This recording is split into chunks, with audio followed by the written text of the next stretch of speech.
વયો એમાં અમારો બિલકુલ વાક નથી, બ્રિજરાજભાઈનો વાક નથી. આ 16મી કે 17મી સભા બ્રિજરાજભાઈની છે અને જે વ્યક્તિ સવારે 10 વાગ્યાથી લઈને એક ધારો ખેંચે એટલે ક્યાંક ને ક્યાંક 10-15 મિનિટ સભા લાંબી હાલે. એટલે એવા 1-2 જણા હશે કે કાંઈક બીક આવી ગઈ છે, કેસો હાલતા હશે એટલે ભાગવાની જરૂર પડી. પણ આ ટીમ છે એટલી મક્કમ છે સાહેબ, અને ભાજપને ખબર છે કે આમ આદમી પાર્ટી એક જ એવી છે કે જે ભાજપને ટક્કર આપશે અને પાડશે.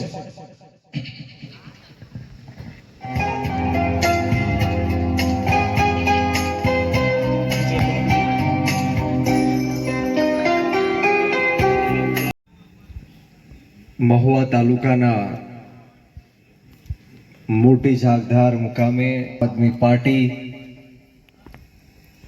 સભામાં મંચ ઉપર વિરાજમાન ભાઈ શ્રી રાજેન્દ્રભાઈ, સાથોસાથ તમામ જિલ્લા પંચાયતના, તાલુકા પંચાયતના ઉમેદવારશ્રીઓ, આમ આદમી પાર્ટીના નામી અનામી નેતાશ્રીઓ, માફ કરશો બધાના નામ નહીં લઈ શકું, અને સાથોસાથ મારી સામે ઉપસ્થિત ખૂબ જ મોટી સંખ્યામાં આ વિસ્તારના આજુબાજુના ગામોના મારા પિતા તુલ્ય વડીલો, ભાઈઓ, બાળકો અને ખાસ કરીને મારા સાવજો જેવા યુવાનો ઉપસ્થિત છે, ત્યારે હું બ્રિજરાજ સોલંકી આ પરિવર્તનની લડાઈમાં આપ સૌનું ક્રાંતિકારી સ્વાગત કરું છું.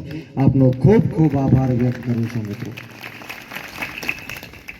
મિત્રો, સૌ પ્રથમ તો આપ તમામની એક એક વ્યક્તિની 2 હાથ જોડીને માફી એટલા માટે માંગીશ, જેમ ભાઈએ વાત કરી એમ કે કદાચ જે સમય હતો એના કરતાં 2-3 કલાક મોડું થઈ ગયું છે, પરંતુ આજની આ 14મી કે 15મી સભા છે,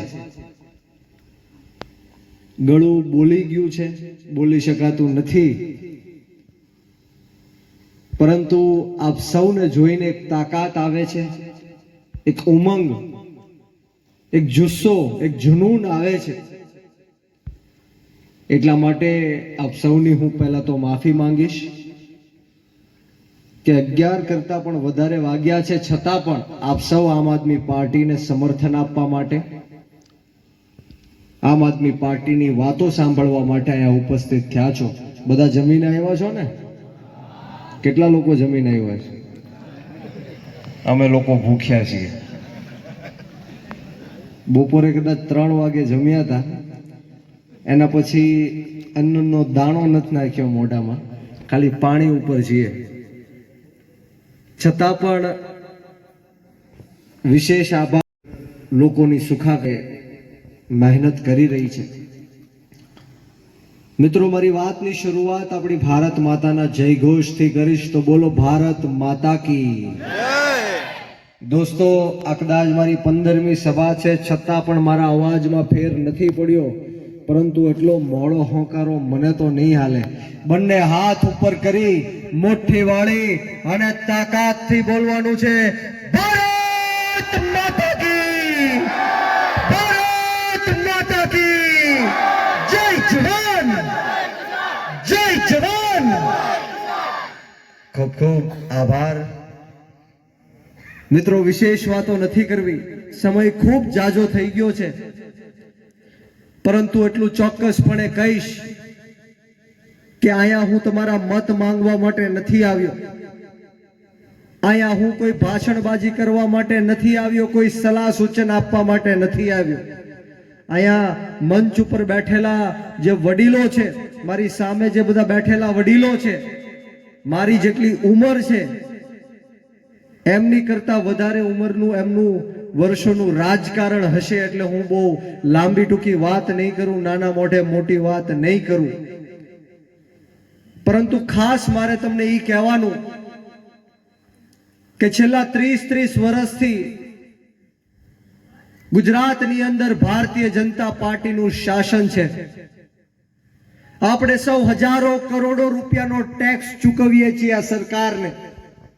નાનામાં નાની પિન આપણે લઈએ, સેફટી પિન આપણે લઈએ, કે મોટામાં મોટું જહાજ આપણે લઈએ, આ બધી જ વસ્તુઓમાં આપણે સરકારને ટેક્સ ભરીએ છીએ. અને ટેક્સના બદલામાં સરકારે આપણને શું આપ્યું? સારી સરકારી શાળાઓ આપવી જોઈએ, સરકારી દવાખાનાઓ આપવા જોઈએ, સારા રોડ રસ્તા આપવા જોઈએ, પાણીની સુવિધા, ગટરની સુવિધા, વીજળીની સુવિધા આપવી જોઈએ. પરંતુ દુઃખ સાથે કહેવું પડે કે હજારો કરોડો રૂપિયાનો ટેક્સ ભરવા છતાં પણ આપણા વિસ્તારની અંદર તૂટેલા રોડ રસ્તાના પ્રશ્ન છે. વાત સાચી કે ખોટી? હજી પણ પાણીના પ્રશ્ન છે, હજી પણ વીજળીના પ્રશ્ન છે, ગટરની સમસ્યાઓ છે. આપણા ગામોની અંદર બસની સુવિધાઓ પણ નથી. દેશ આઝાદ થયો એને 78 વર્ષ થઈ ગયા છતાં પણ આ લોકો આપણને મૂળભૂત સુવિધાઓ પણ નથી આપી શકતા. અને બીજી બાજુથી હિટલર સંપર્કમાં છે. એમના ફોન આવ્યા કે બ્રિજરાજભાઈ આ સભામાં ન આવવા દેવા માટે અનેક ભાજપના નેતાઓના અમારી ઉપર ફોન આવ્યા કે સભામાં નહીં જાતા, આમ આદમી પાર્ટીને સમર્થન નહીં આપતા, જો સભામાં જાશો તો આમ કરશું, તેમ કરશું, તમારી ઉપર ખોટા કેસ કરશું, જેલમાં નાખશું, ધંધા રોજગાર ઉપર પ્રહાર કરશું. પરંતુ આજે જાહેર મંચ ઉપરથી આપ સૌની સમક્ષ આ ભાજપના નેતાઓને પણ કહેવા માંગુ છું કે તમે ગમે એટલો અન્યાય કરો, અત્યાચાર કરો, ખોટા કેસો કરો કે જેલમાં નાખો, પરંતુ અમે ગરીબ ખેડૂતના દીકરા તમારી સામે મોરે મોરો દઈ દેવા માટે તૈયાર છીએ. આવનારી જિલ્લા પંચાયત અને તાલુકા પંચાયતની ચૂંટણીઓમાં તમને છઠ્ઠીનું ધાવણ યાદ દેવડાવીને રહેશો. મિત્રો, આ લોકોએ જે ન્યાય અને અત્યાચાર આજ દિન સુધી કર્યો છે, આપણને લૂંટવામાં આવ્યા છે, એનો બદલો આપણે 26 તારીખે લેવાનો છે. ઝાડુના બટન ઉપર મત આપીને આ લોકોના હાથ મજબૂત કરવાના છે, જંગી બહુમતીથી જીતાડવાના છે. બોલો, તૈયાર છો? ક્રાંતિ લાવી છે, આ લોકો સામે લડવું છે. આપ સૌએ હમણાં જ તાજેતરમાં સોશિયલ મીડિયાની અંદર જોયું હોય કે હું સુરત ખાતે સભા લેવા માટે જતો હતો અને આપણા ગુજરાતના ગૃહમંત્રી હર્ષ સંઘવી ડરી ગયા. ડ્રગ્સનો મુદ્દો ઉજાગર કરશે. આખી ગુજરાતની પોલીસને મારી પાછળ લગાડી દેવામાં આવી. 2 દિવસ સુધી મારા ઘરે પોલીસ, મારી ઓફિસે પોલીસ, મારી પાછળ પોલીસ, છતાં પણ હું એન કેન પ્રકારે સુરત ખાતે રવાના થવા નીકળી ગયો.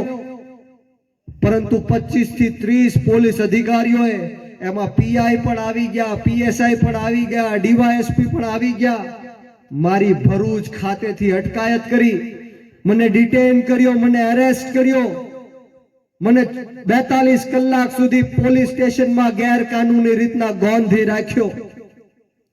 એ સભામાં મને ન જવા દીધો, પરંતુ એ સભામાં જેટલું પબ્લિક હતું એના કરતા પણ 10 ગણું પબ્લિક એની પછીની સભામાં મેં કરીને બતાવ્યું.